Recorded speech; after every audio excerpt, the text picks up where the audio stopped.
جعفر صادق علیہ السلام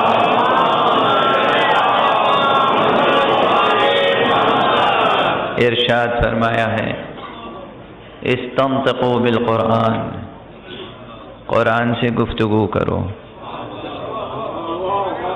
قرآن سے گفتگو کرو۔ اور یہ عرض کرتا رہا ہوں کہ قرآن مجید بولتا ہے،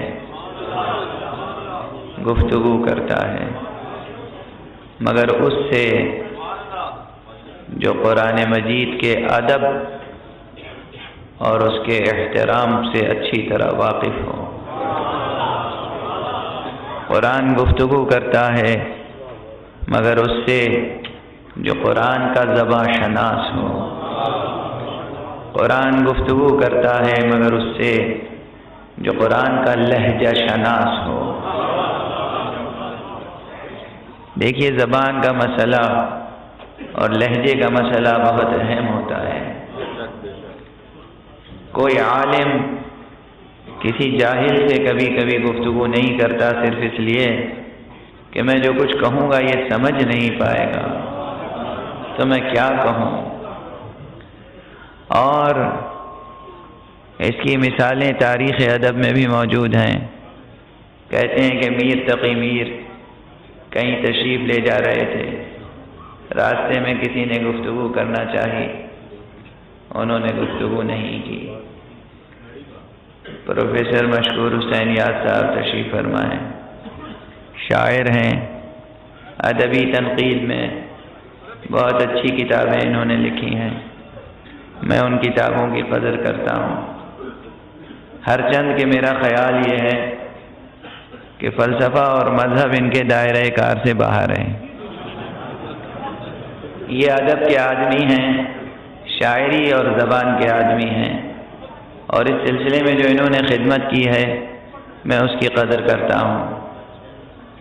ان کو گواہ کر کے کہہ رہا ہوں کہ میر تقی میر کا یہ واقعہ سچا ہے۔ اور ہمارے 20ویں صدی کے ایک اردو کے شاعر حضرت علامہ جمیل مظہری، ان کا ایک شعر ہے، فرماتے ہیں، بلاؤ اس کو زباں داں جو مظہری کا ہو، بلاؤ اس کو زباں داں جو مظہری کا ہو، مگر یہ شرط ہے 21ویں صدی کا ہو۔ کبھی کبھی شاعر، ادیب، مصنف، خطیب ایک مخصوص طبقے کو، ایک مخصوص نسل کو سامنے رکھ کر کوئی تخلیق پیش کرتا ہے، اور وہ اسی طبقے سے، اسی نسل سے اپنی داد چاہتا ہے۔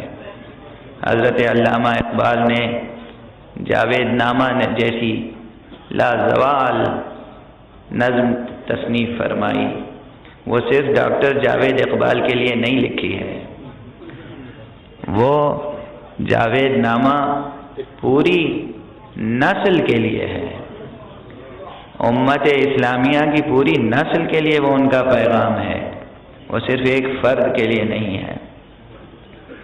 قرآن حکیم ایک کتاب ہونے کی حیثیت سے اس کی ایک خاص زبان ہے،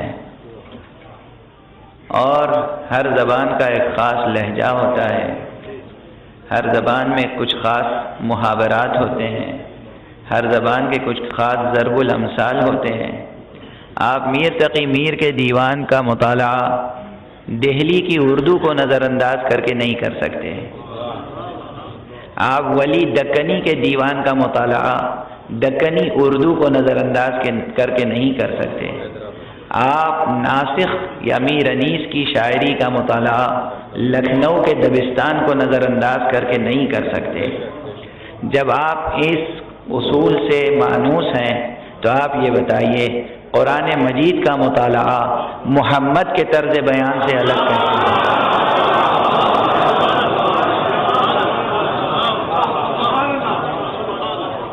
قرآن مجید اس سے گفتگو کرتا ہے جو محمد اور آل محمد کی زبان جانتا ہے، جو ان کا لہجہ شناس ہے، جو ان کا محاورہ شناس ہے۔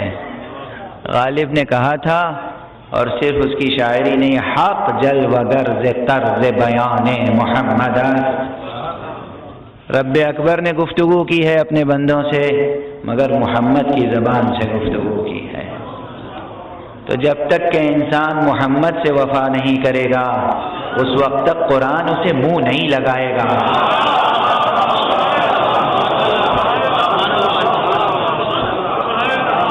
یہ کیسے ممکن ہے کہ انسان قرآن اس کے سامنے اپنے اسرار کھول دے جس کا دل محمد سے مانوس نہ ہو، جس کا ذہن محمد سے مانوس نہ ہو، جو لہجہ محمد، حدیث محمد، کلام محمد، زبان محمد، کردار محمد، سیرت محمد سے آشنا نہ ہو، اس سے قرآن کیسے دوستی کر لے گا؟ پھر غالب کا اقبال کا مصرع مجھے یاد آتا ہے کہ کی وفا تو نے محمد سے تو ہم تیرے ہیں، یہ جہاں چیز ہے کیا لوح و قلم تیرے ہیں۔ یہ لوح و قلم کون سا لوح قلم ہے؟ حضرت تشریف رکھیں، اللہ تعالیٰ آپ کی عمر میں، آپ کے ایمان میں برکت عطا فرمائے، آپ کے جذبات کو قبول فرمائے، آپ کو اجر عطا فرمائے۔ آپ تشریف رکھیں، مجھے آپ کی مدد کی اس وقت ضرورت نہیں ہے۔ ایک بلند تر صلوات پڑھیں محمد۔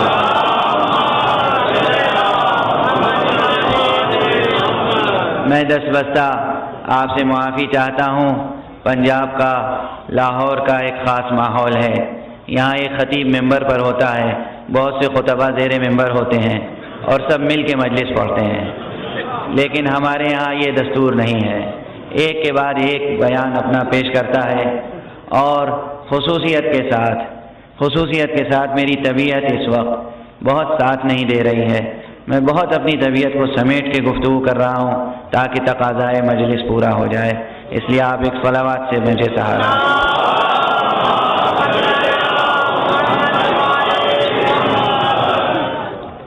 گزارش میں یہ کر رہا ہوں کہ قرآن مجید گفتگو کرتا ہے، قرآن مجید بے شک گفتگو کرتا ہے، قرآن مجید اس طرح قلب مومن پر نازل ہوتا ہے کہ جو نازل ہونے کا حق ہے۔ حضرت امام جعفر صادق علیہ السلام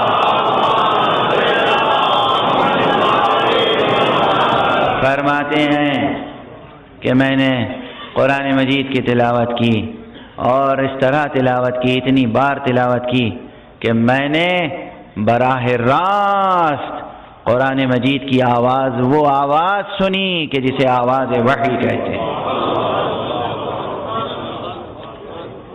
اور دست ادب جوڑ کے عرض کر رہا ہوں، اگر کوئی اہل مراقبہ ہو، کوئی اہل مکاشفہ ہو، کوئی ریاضت کار ہوگا تو یہ سمجھ سکتا ہے کہ کبھی کبھی ایسا ہوتا ہے، کبھی کبھی ایسا ہوتا ہے، اپنا حوالہ کبھی دینا نہیں چاہیے۔ اسی لیے عرض کر رہا ہوں، بہت سے ایسے ہوں گے کہ مقام مراقبہ میں ایک ہی آیت کا ورد کرتے رہیے تو محسوس ہوتا ہے کہ پوری کائنات آپ کے ساتھ ورد کر رہی ہے، معلوم ہوتا ہے کہ ملائکہ بیٹھے ہوئے ورد کر رہے ہیں آپ کے ساتھ، آپ کی آواز گم ہو جاتی ہے، کسی اور کی آواز آپ کے کانوں میں رس گھولنے لگتی ہے، یہ ہوتا ہے۔ یعنی یہ قرآن ہر طریقے سے گفتگو کرتا ہے، قرآن اپنے معانی کھول کے سامنے رکھ دیتا ہے، قرآن اپنے معانی کو مجسم کر کے سامنے لے آتا ہے، جس کو تمثیل کہتے ہیں، جسے تمثل کہتے ہیں، جسے تمثل برزخیہ کہتے ہیں، یہ سب عرفاء کے تجربات میں سے ہیں۔ اگر کسی کو معلوم نہ ہو کہ ولایت کا مفہوم کیا ہے، قرآن سمجھاتا ہے ولایت کا مفہوم کیا ہے۔ اگر کسی کو معلوم نہ ہو کہ ولی کا مفہوم کیا ہے، قرآن سمجھاتا ہے ولی کا مفہوم کیا ہے۔